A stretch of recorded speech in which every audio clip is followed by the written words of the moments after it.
guys, what's going on? It is Ash here coming at you today in Clash Royale. Today we have some balance change news for you guys. Today I'm going to give you the balance changes, give you my opinion on them, and then ask for your opinion in return. First off, thank you guys for using creator code CWA in all Supercell games, guys. It really does mean a lot. So let's go ahead and start out with Zappies. It's about time, Supercell.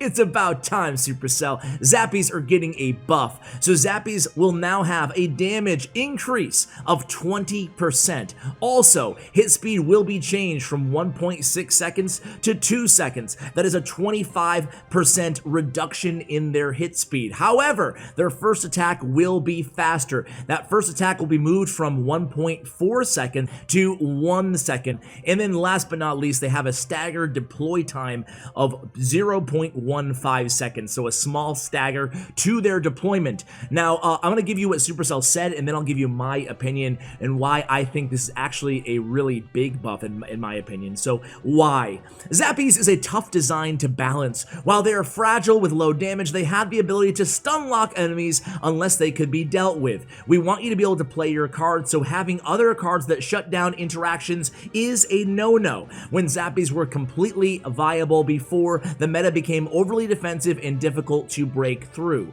Okay, they go on to say how we decide to balance them or why we decide to balance them this way. Ultimately, the stun lock is the biggest problem with Zappies, so it made the most sense to reduce its effectiveness by reducing the hit speed and increasing the damage. Zappies remain about the same DPS-wise, but won't lock out opponents permanently. In exchange, Zappies get a faster first attack, enabling them to block charging princes or other fast-moving targets before they close the gap. So my opinion is this is actually a really substantial buff to Zappies, and I am really happy. I'm excited about this one because me personally, if you guys think back to a long time ago when I had the Rumham, aka Seth, on here talking about why he wouldn't buff the Zappies, he said that he was not a fan of their old gameplay when they actually did stun lock a lot. He really expressed discontent with that mechanic. Me personally, I wasn't that annoyed by it, and I hesitate saying that because when I say that out loud, I'm like, what, really? It wasn't annoying? It wasn't, because I never felt like they were OP. I never felt like Zappies were game-breaking or super powerful. I actually thought they were balanced, and even their use rates way back in the day when they were actually used inside the game, to me, they weren't out of control. Maybe they were annoying to some. For me personally, they weren't annoying. I actually like the Zappies, and I think with these changes, they will be viable again. More than viable, I think they'll be popular again. I also think the Zappies open up different types of gameplay, different types of archetype, such as Fireball Bait when played in the same lane. And then when we get to the Royal Hogs in just a moment, I think that Three Musketeers and Fireball Bait will be back in a big way going into Season 8. So the next balance change is going to be to the Witch. Oh man. They can't decide what they want to do with the Witch. So the Witch, first attack on its target will now be a little bit faster. It used to be 1 second, now it will be 0.7 seconds on the first attack on each target, not just, when she spawned, okay? A few months back, why, they go on to say, a few months back we nerfed several very powerful cards. Interjection. What they don't mention is they just buffed her before that, right? The month before that. But anyway, a few months back, we nerfed several powerful cards made powerful by them the month before. Among them were the Witch, where we reduced her first hit and spawning speed. In combination, this was just a bit too much. Witch struggles to get off attacks with a long charge up time, often getting stuck on skeleton army or other fragile troops. So we're increasing her first hit time, allowing the Witch to provide that range support she is meant to provide. So I actually I give them a crap about like buffing and nerfing and buffing and nerfing and buffing and nerfing the Witch. However, I don't have a problem with this one. She does feel a little bit weak right now, so I have no complaints, even though, let's face it, they really can't get a handle on where the Witch ought to be, or maybe they know where they ought to be, they just can't get her there. Hopefully this does the trick. Next up is going to be the Barbarian Hut. Ooh, I have a lot to say about this one. Building lifetime reduced from 60 seconds to 50 seconds. Spawn time reduced from 13.5 to 12.5, meaning they spawn faster, the Barbarians now.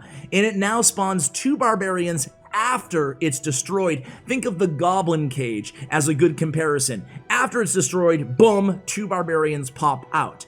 I actually like this idea. I'm not sure how I feel about the Barbarian Hut buff, but I like this idea. Like, I couldn't have come up with a better concept to buff the card personally than this one. I love the Goblin Cage for that reason. It adds that extra dynamic that it spawns that Goblin Brawler on death. I really like it. Makes it spell resilient, right? So anyway, why? Since Barbarians were reworked months ago, each individual Barbarian is weaker than before. This led the Barbarian Hut to much lower value for the cost. So we sought ways to make the Barbarian Hut worth the big investment without making it overly powerful defensive building.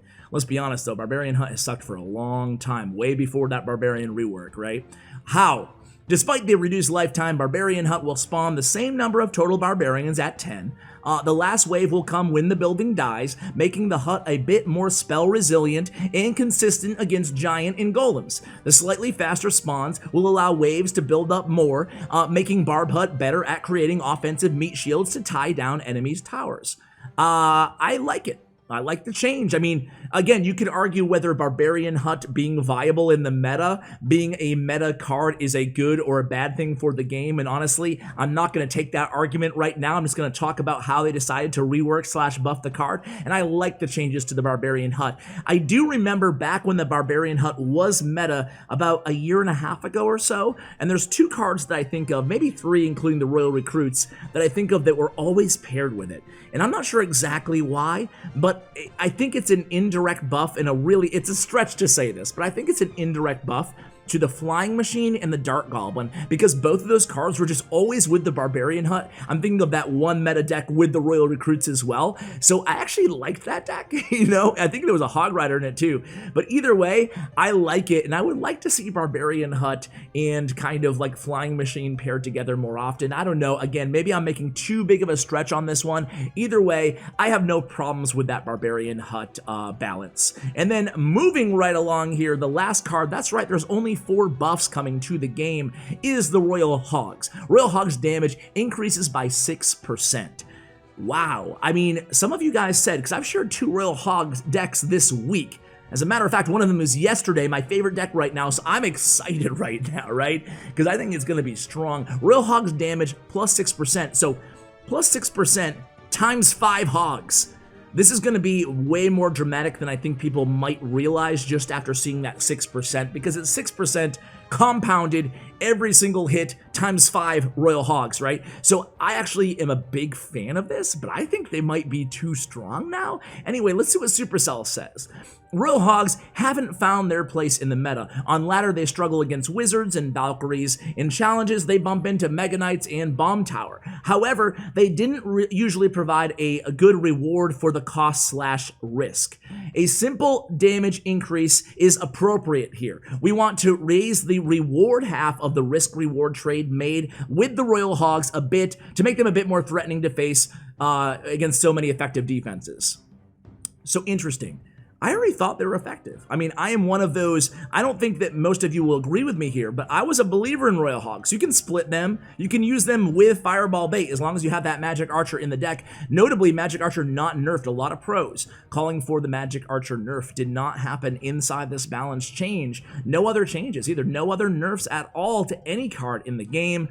However, there are some other non-balance changes. So again, just kind of to ending off that, how my thoughts on the Royal Hogs, I think they're going to be really strong and really viable, and I'm excited because I like Royal Hogs. I think they're an underrated card as is, so I'm excited for them to be really strong right now, in my opinion, moving forward.